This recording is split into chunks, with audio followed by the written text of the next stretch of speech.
Hello guys, welcome to Esha YouTube channel. మీకు ఈ video నచ్చితే ప్లీజ్ ఫ్రెండ్స్ లైక్ చేయండి, షేర్ చేయండి, సబ్స్క్రైబ్ చేయండి, కామెంట్ మాత్రం తప్పకుండా చేయండి. మరిన్ని వీడియోస్ కోసం వెయిట్ చేస్తారని అనుకుంటున్నాను.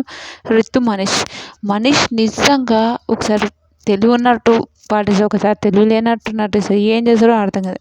రీతు కూడా పిచ్చిది నిజంగా. వామ్మో, ఒకటి అనిపిస్తుంది.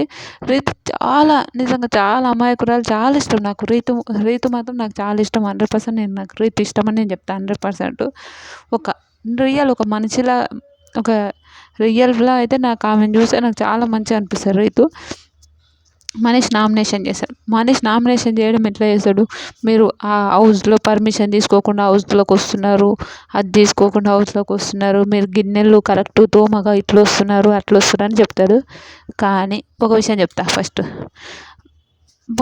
వాళ్ళే జరిగే డ్యూటీ గిన్నెలు తోమది. పూటకు గిన్నెలు పడుతుంటాయి, మళ్ళీ ఆమె తోమాలి కదా, ఆమె పోవాలి కదా.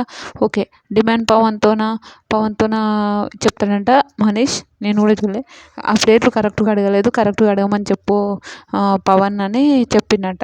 కానీ ఆ పవన్ ఏంటంటే సాఫ్ట్గా చెప్పేవాడు. చాలా నిజంగా చాలా క్యూట్ ఉంటే చాలా మంచిగా అనిపిస్తాడు. ఆ అబ్బాయి సాఫ్ట్గా చెప్పుకుంటూ పోతాడు. కానీ ఆ సాఫ్ట్గా చెప్పుకుంటూ పోవడం కూడా వీళ్ళకి నచ్చదు కదా, విచిత్రంగా ఉంటారుగా. నిజంగా మనిషి ఎట్లా ఆలోచిస్తుండో అర్థమవుతలేదు. రీతు మాత్రం సూపర్. రియా హైలైట్ అనిపిస్తుంది నాకు. రీతుని చూస్తే చాలా చాలా మంచిగా అనిపిస్తుంది.